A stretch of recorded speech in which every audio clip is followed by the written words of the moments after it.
Assalamualaikum warahmatullahi wabarakatuh. Kepada yang terhormat dosen penguji, perkenalkanlah saya Eka Sintia Cahyaningrum, guru Bahasa Jawa SMA Negeri 1 Panggang, sekaligus mahasiswi PPG dalam jabatan Angkatan 4 tahun 2021 LPTK Universitas Negeri Yogyakarta. Pada hari ini, Senin 6 Desember 2021, saya akan melaksanakan praktek pembelajaran untuk uji kinerja pada kelas 10 SMA Negeri 1 Panggang dengan materi Cariyos Pengalaman. Ikut video praktek pembelajarannya. Selamat menyaksikan.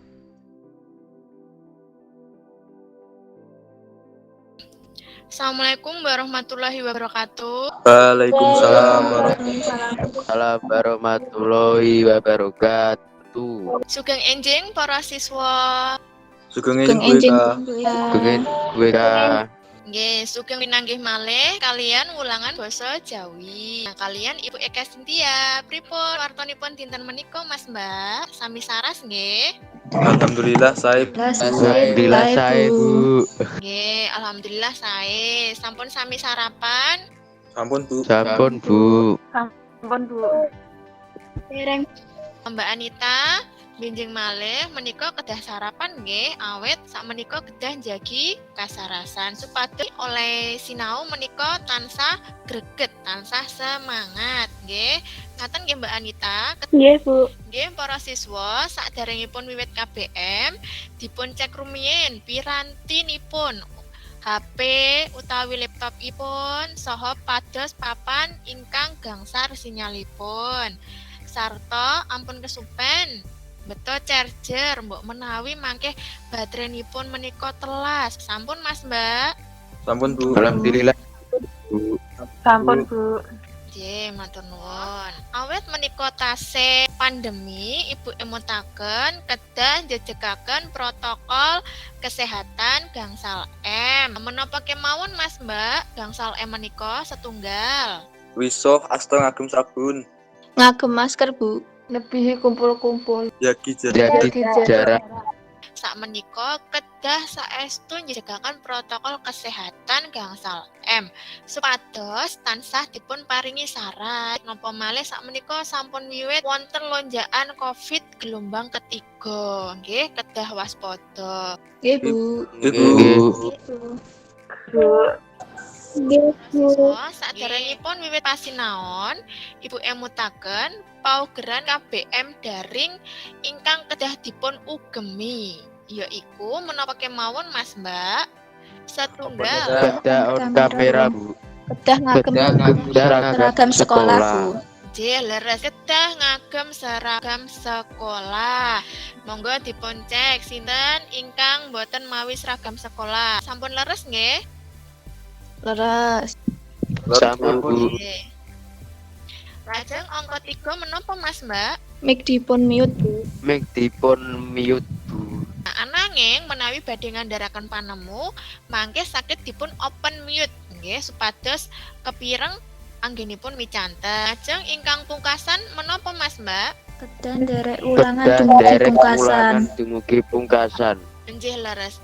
Kedah derek ulangan dumugi pungkasan. Samangke mbok menawi sinyalipun menika boten stabil. Nah, Mas Mbak menika wonten ingkang kepental Mboten, Ibu Bu. nyuwun tulung. Nggih. Mangke Ibu nyuwun tulung mlebet malih nggih ingkang kepental menika. Wonten pitakenan? Mboten, Bu. Boten Bu. Mboten, Bu. Nggih. Awit para siswa menika sampun sami siyaga sinau, saderengipun ulangan dinten menika dipun wiwiti ndedonga rumiyin supados pasinaon ing dinten menika saged kalampahan kanthi gangsar. Monggo Mas Ismail saged dipun pimpin anggenipun. Nggih Bu, siap. Monggo kanca-kanca saderengipun sinau basa Jawa ing dinten menika ndedonga sesarengan. Ndedonga kawitan. Ndedonga cekap. Matur nuwun Mas Ismail, awit sampun mimpin kanca kancanipun ndedonga kanthi sae. Nah, salajengipun Ibu emutaken absen enggal nyerat hadir. Cobi Ibu cek rumiyin nggih. Nggih menika sampun sami ngintun presensi. Ingkang dereng presensi menika wonten Mbak Erika kalian Mbak Yesenia nggih Mbak Pramudia sampun nembe kemawon. Wow Mbak Erika izin Ibu. Ajeng Mbak Yesenia ugi menika wonten gayutipun kalian PKWU. Nah, dados leres nggih menika sampun sami absen sedaya. Nah, dinten menika badhe sinau menapa Mas Mbak? Cariyos pengalaman Rios Bu. pengalaman Bu. Kalau wau sampun Ibu share ing GC menika bahan ajar cariyos pengalaman. Cobi Ibu cek rumiyin sampun sami sinau utawi dereng. Sinten ingkang mangertosi menapa to tegesipun cariyos pengalaman? Kula Bu, Monggo Mas Rizky, menapa tegesipun cariyos pengalaman menika? cariyos pengalaman inggih menika kedadosan ingkang sampun nate dipun lampahi dening satunggaling tiyang Bu. Nggih, leres. Dados cariyos pengalaman menika kadadosan ingkang sampun lumampah. Mas Rizky menika awit ndatosaken boten nyambi tilem dados saged mangsuli. Nah, saklajengipun napa kemawon jenis-jenis cariyos pengalaman menika? Kula Bu. Nggih, monggo Mbak Melinda. Cariyos pengalaman bungah, susah, horor, lan sedih. Nggih leres. Sinten menika badhe sinau cariyos pengalaman. Sami sampun nate cariyos nggih. Sakmenika Mas Mbak umuripun sampun pinten taun? 16 Bu. Sampun 16 tahun, wonten ingkang 17 tahun. Nah, mesti sadangunipun 16 tahun, sadangunipun 17 tahun menika mesti wonten kathah cariyos ingkang nandes ing ati nggih, ingkang nyenengke menapa, ingkang lucu menapa lan sanes-sanesipun. Kinten-kinten ancas sinau cariyos pengalaman ing dinten menika menapa kemawon Mas Mbak? Saged damel cariyos pengalaman Bu. Nggih leres Mbak Melinda saged damel cariyos pengalaman. Kalih menapa Mas Mbak? Saged madosi piwulang luhur ing salebeting cariyos pengalaman. Nggih, menika leres saged nganalisis piwulang luhur ing cariyos pengalaman. Ya mesti piwulangipun ingkang luhur sing apik, ingkang sae. Lajeng 3 menapa Mbak Gebi? Saged nganalisis wonten cariyos pengalaman Bu. Lajeng ingkang pungkasan menapa Mbak Fulan? Saged nganalisis jenis cariyos Leres pengalaman. ancasipun sinau cariyos pengalaman inggih menika setunggal. Saged nganalisis unsur 5W plus 1H saking cariyos pengalaman. Kalih saged madosi piwulang luhur ing saklebeting cariyos pengalaman. Ketiga inggih menika Mas Mbak saged damel cariyos pengalaman ingkang paling nandes ing ati. Saged cariyos ingkang lucu, nggegirisi, sedih, bungah lan mongkok. Ingkang boten saged dipun supekaken. Para siswa, cobi Ibu mundhut pirsa, menapa faedahipun Mas Mbak menika sinau cariyos pengalaman ing pagesangan. Sanesipun materi menika kalebu materi ingkang kedah dipun sinaoni ing pawiyatan. Supados saged ngandharaken suraosipun manah Bu. Saged mudharasa Bu.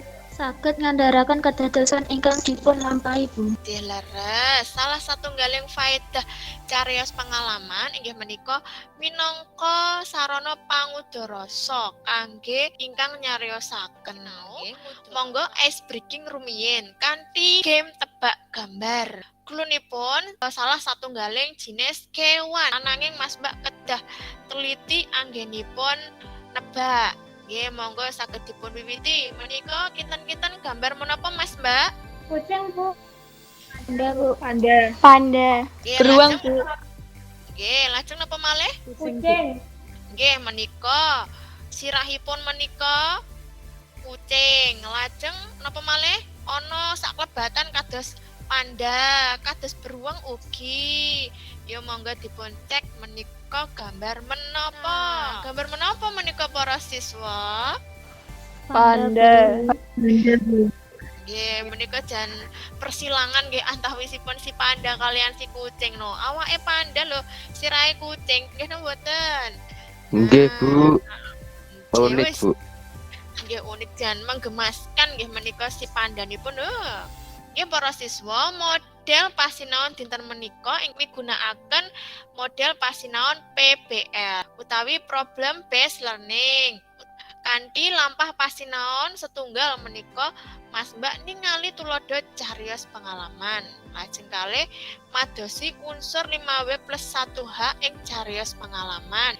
Lajeng 3 nganalisis piwulang luhur ing cariyos pengalaman. Nomor sekawan damel cariyos pengalaman lajeng dipun andharaken ing sakngajenging kelas. Para siswa saderengipun Ibu ngandharaken materi, monggo Mas Mbak menika Ibu paringi wekdal 2 menit kangge nggarap soal pretest. Nah, soal pretestipun menika sampun Ibu share ing GC. Ampun kesupen samangke dipun capture utawi dipun screenshot lajeng dipun upload ing Google Classroom. Nggih, wonten pitakenan mboten Mas Mbak? Boten, Bu. Boten, Bu. Insyaallah boten, Bu. Nggih, monggo saged dipun garap soal pretestipun. Nggih, menika sampun sami ngintun, sampun 13. Menika bijinipun pretest. Oh, nggih sampun sami sae. Mas Ismail, angsal kalah doso Mas Ismail ingkang semangat nggih, supados mangke saged nggarap. Ibu, siap. Nggih, supados mangke saged nggarap soal post test kanthi leres. Semangat ya Mas Ismail. Nggih para siswa monggo dipun titi PowerPoint materi cariyos pengalaman ingkang badhe Ibu sentrongaken. Materinipun ugi sampun Ibu share ing Google Classroom. Monggo sami ngatosaken nggih supados samangke saged nggarap LKPD kanthi leres. Cariyos pengalaman, kompetensi dasaripun 3.6 memahami cerita pengalaman. 4.6 menceritakan pengalaman. Indikator pencapaian kompetensi setunggal menganalisis unsur-unsur cerita pengalaman 5W plus 1H. Kalih menyimpulkan ajaran moral dalam cerita pengalaman, membuat cariyos pengalaman ingkang paling mengesankan. Tujuan pembelajaran menika tunggal melalui kegiatan mengamati video cerita pengalaman, peserta didik dapat menganalisis unsur-unsur cerita pengalaman 5W plus 1H dengan teliti. 2. Melalui kegiatan diskusi kelompok, peserta didik dapat menyimpulkan ajaran moral dalam cerita pengalaman dengan tepat. Setelah memahami isi dan ajaran moral cerita pengalaman, peserta didik dapat membuat cerita pengalaman pribadi yang paling mengesankan dengan bahasa yang santun. Wonten pitakenan Mas Mbak? Boten. Boten, Bu. Mas Mbak, monggo dipun gatosaken, dipun mirengaken video tulodo cariyos pengalaman menika. Saderengipun monggo speakeripun dipun inggilaken, speaker wonten ing ngandhap menika dipun inggilaken supados saged kepireng cetha. Sampun dereng Mas Mbak? Sampun, Bu. Sampun, Bu. Nggih, sakedhap Ibu ugi nginggilaken speaker rumiyin. Cariyos pengalaman mawi basa Jawa. Kanthi irah-irahan jangan kunci panggitanipun Sarifiani SPD ing Joko Lodang nomor 19 warsa 2008. Yen keringan jaman semono aku pengen mesem wae amarga lucu lan gawe guyu. Nalika aku isih cilik yen ra kleru isih kelas sekawan SD. Aku nate didhawuhi simbah ngrewangi masak. Sak temene masakane gampang banget. Lah wong ming didhawuhi masak bening bayem, wae kok kleru. Amarga aku pancen durung ngerti tenan. Kabeh sayur lan bumbu wis tak cawisake. Simbah kanton nyemplung-nyemplungake wae. Dilalah ana tamu. Simbah banjur nemoni tamu. Karo ngendika, "Nduk, yen banyune wis umub, brambang kuncine langsung dicemplungake ya." Aku banjur nyemplungake brambang, gula, uyah. Aku bingung. kok Simbah ndhawuhi nyemplungake kunci. Aku isih mikir, kok kunci ya? Apa ana bumbu sing arane kunci? Aku bingung. Aku jlengak-jlengok. Kuncine endi ta ya? Iki kok ana kencur seditik. Arep matur Simbah, aku wedi. Mundak ditukani. Wis, aku banjur mlebu kamar golek kunci lemari. Kunci tak kumbah, banjur tak cemplungake ing sayur bayem bening kuwi. Nalika wis mateng, Simbah arep nyiduk sayur. Kok ana swara gemutak ning jero panci. Simbah mundhut pirsa marang aku. Nduk, jangane kok cemplungi opo? Kanthi lugu aku matur. Ya wae Simbah ndhawuhi pareng kunci to. Kula nggih nyemplungake kunci lemari kamare Simbah. Walah nduk, dudu kunci lemari kuwi. Nanging kunci bumbu pawon sing wujude kaya kencur kae lho. Saking cariyos menika cobi dipun andharaken menapa to unsur 5W plus 1H saking cariyos pengalaman menika. Punapa kadadosan ing cariyos menika? Bab jangan kunci, Bu. Kapan kadadean cariyos menika, Mas Mbak? Nalika Sarifani kelas kawan SD. Nggih leres nalika Sarifaini kelas sekawan SD. Punapa kadadosan ing cariyos menika? Ing tawon dalemipun Simbah, Bu. Nggih, nah lajeng ana ing cariyos menika sinten kemawon paraganipun? Sarifaini kalian Simbah, Bu. Nggih, leres Sarifaini kalian Simbah. Kenging menapa kok saged kadadosan? Sarifaini nyemplungaken kunci lemari Simbah ing sayur bening bayem Bu. Nggih, Sarifaini nyemplungake kunci lemari Simbah ing sayur bening bayem lho. Pripun kedadean prastawa menika kok saged kadadosan? Nalika Sarifiani mbiyantu Simbah masak sayur bening bayem, dumadaan wonten tamu. Sarifiani didhawuhi Simbah nglajengaken masak. Simbah ngendika nduk yen banyune wis umup, brambang kuncine langsung dicemplungke ya. Lajeng Sarifiani nyemplungke brambang gula uyah banjur madosi kunci. Ananging wontenipun kencur, Sarifiani badhe nyuwun pirsa Simbah, ananging ajih.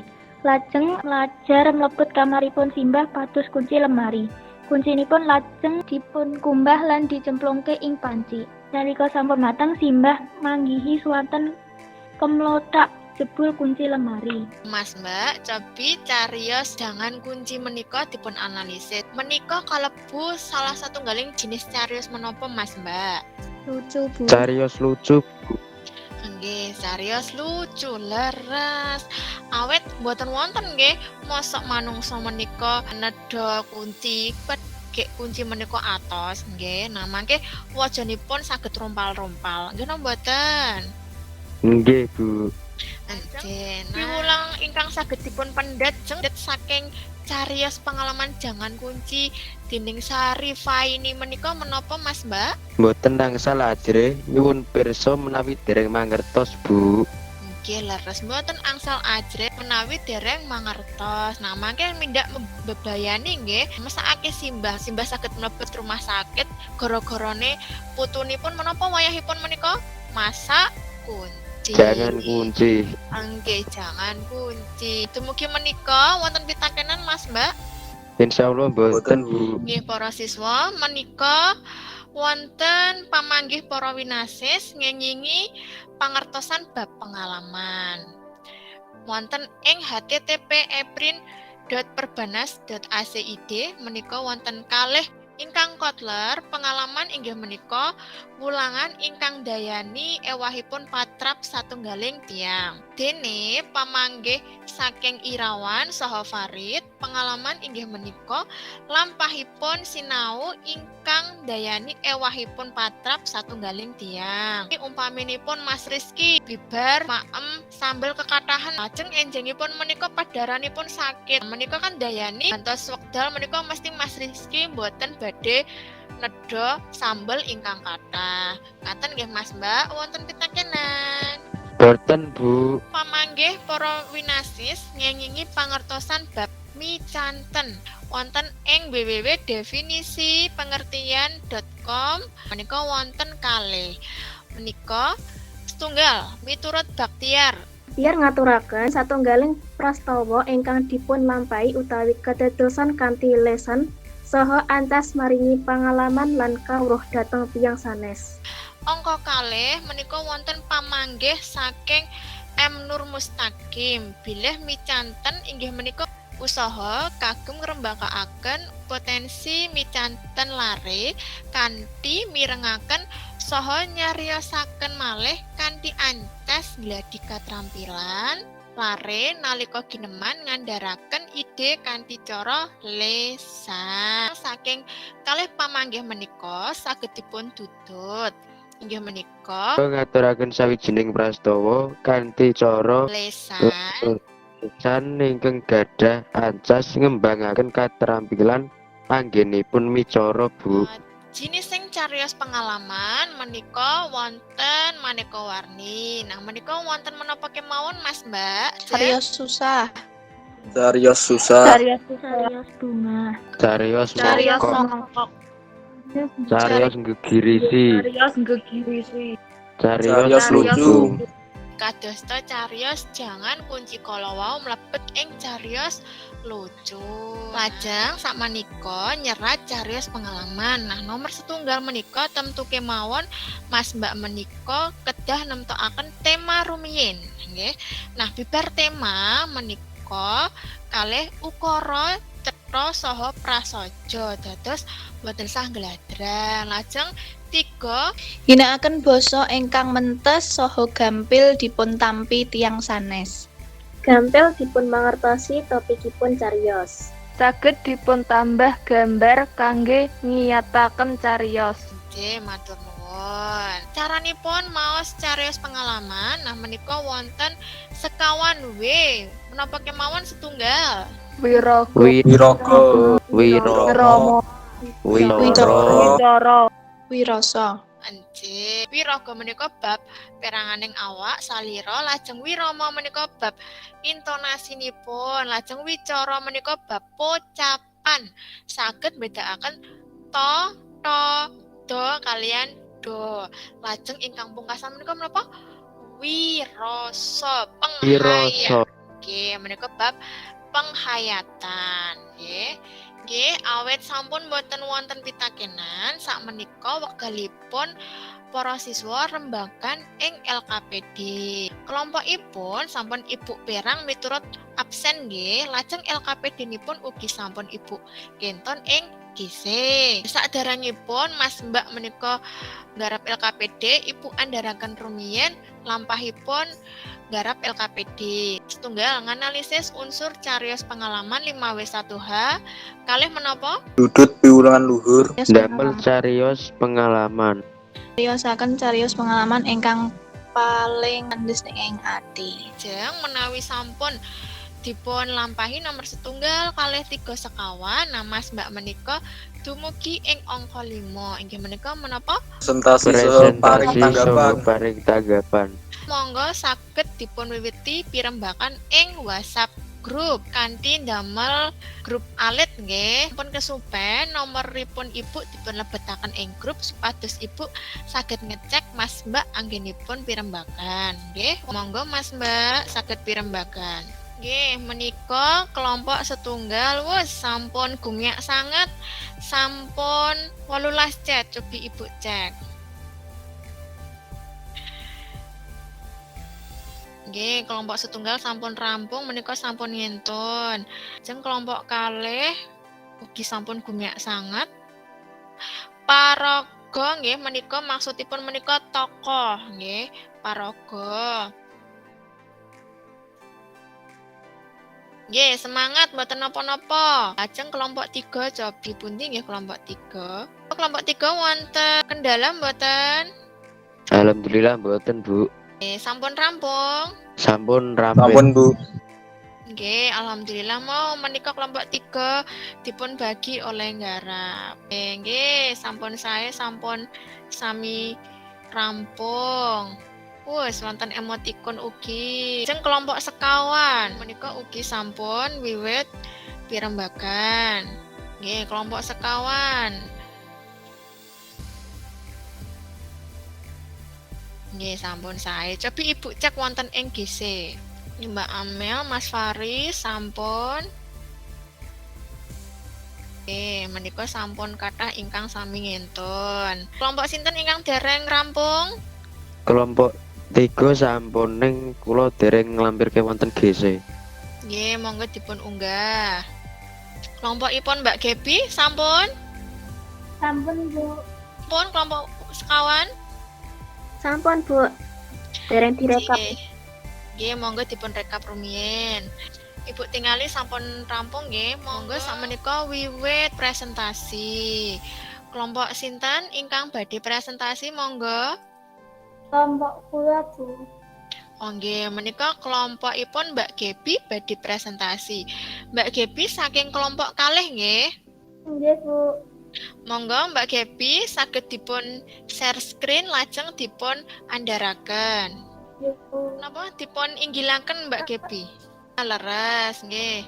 Kula Rizkyana saking kelompok kalih badhe presentasi. Menapa kadadosanipun? Inggih punika kadadianipun pengalaman disasar banyak. Wekdal kadadosan. Inggih punika wekdal kadadosanipun sawijining dina. Papan kadadosan. Inggih punika papan kadadosanipun ing dalemipun Mbak D. Sinten paraganipun?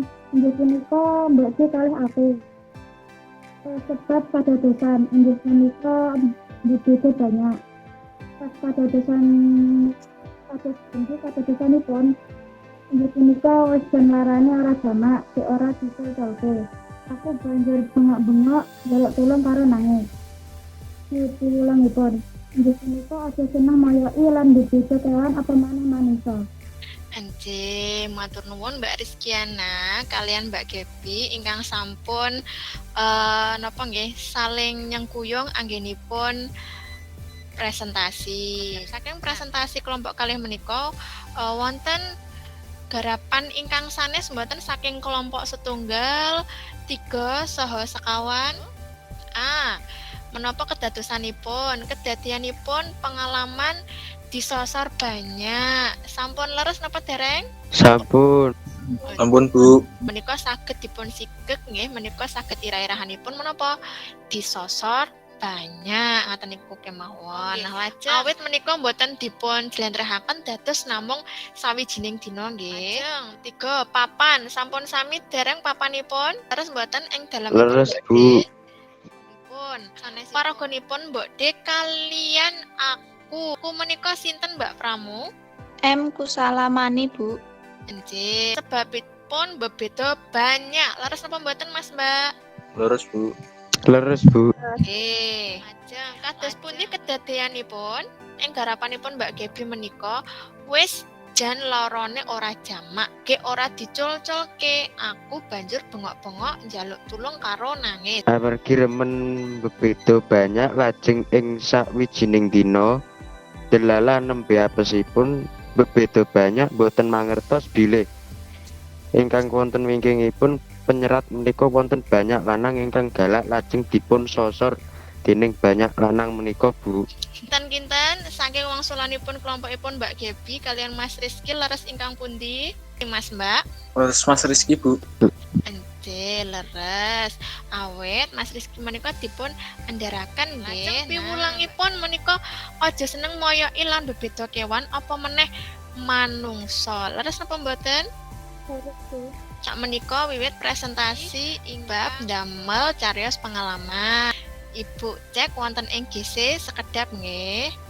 Sampun sami rampung Mas Mbak anggenipun damel cariyos pengalaman. Alhamdulillah sampun, Bu. Nanging namung kula tulis tangan.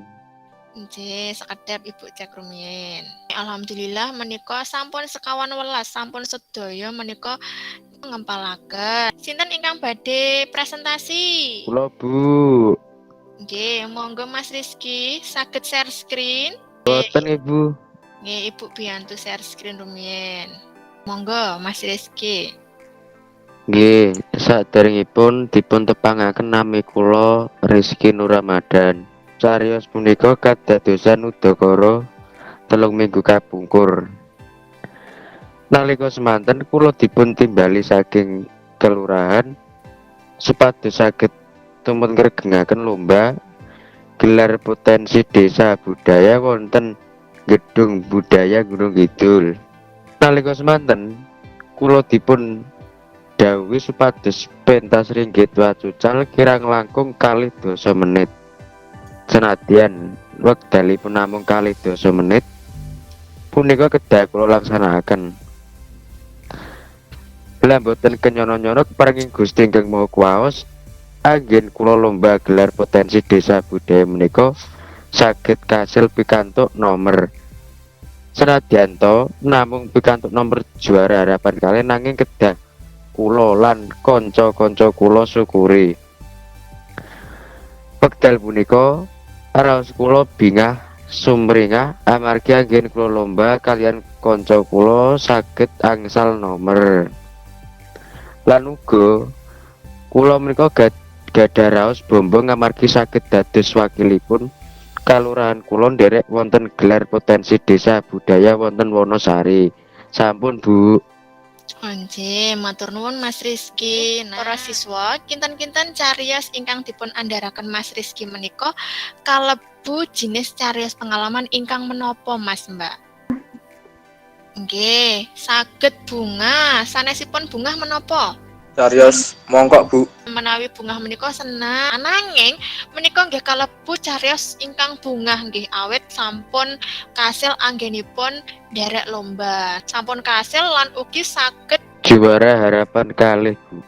sampun kasil anggenipun lomba lajeng nalika pengumuman menika angsal nomor menika ateges cariyosipun menika saged ugi mongkok. Nah, kuwi wis seneng lan mongkok bombong berarti menika saged mlebet ing cariyos menapa? Mongkok utawi seneng. Mongkok, Bu.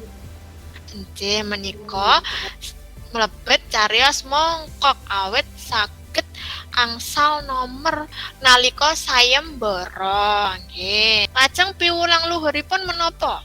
Kedah migunakaken kesempatan sak sae-saenipun. Nggih, setunggal menika leres. Kedah migunakaken kesempatan sak sae-saenipun. Awit menika kesempatan ingkang awis, nggih, mboten saben dinten wonten sayembara. Sanesipun ginakaken wekdal, ginakaken kesempatan kanthi sae menika menapa Mbak Wulan? Boten angsal gadah raos cilik ati. Lajeng sanesipun boten angsal gadah raos cilik ati menika napa malih wonten malih mboten? Wonten Bu. Nggih, menapa Mas Ismail?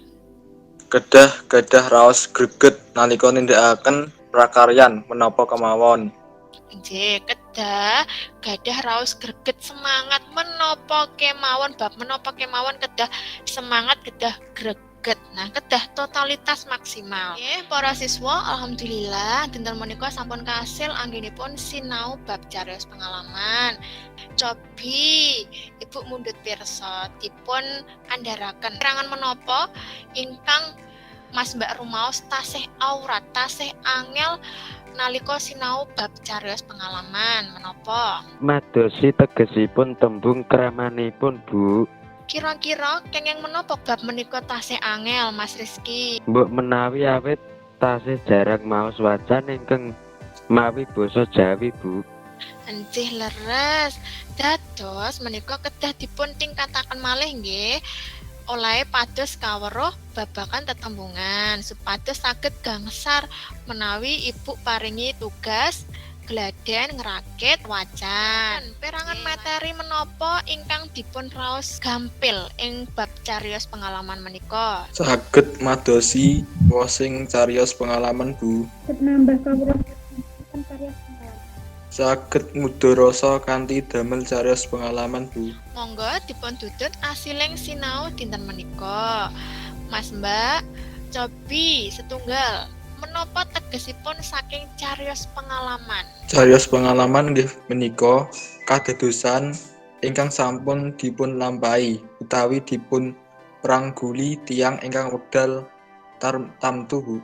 Lajeng kalih menapa kemawon jenis cariyos pengalaman? Lucu, Bu. Lucu. Sedih, Cariyos Bunga. sedih. Bunga. Nggih, lajeng cariyos medeni, Mongkok. Bu. Nggih, menapa kemawon to lampahipun nyerat cariyos pengalaman menika? Setunggal nemtokaken menapa Mas Mbak? Tema cariyos. Tema cariyos, Bu. Tema leres. Kalih menapa? Ukaranipun Ukaranipun. prasaja saha cetha. Lajeng 3 Ginakaken basa kang mantes saha gampil dipun tampi tiyang sanes. sekawan. Gampil dipun mangertosi topikipun cariyos. Nggih, lajeng pungkasan gangsal menapa?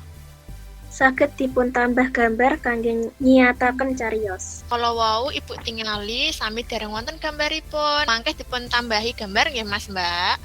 Nggih, Bu. nggih Bu. Menapa ingkang kedah dipun gatosaken nalika nyariosaken cariyos pengalaman menika? Wonten sekawan W, napa kemawon? Wicara, Nggih, Wiromo, lajeng? Wiraga. Nggih, Wirogo, matur nuwun.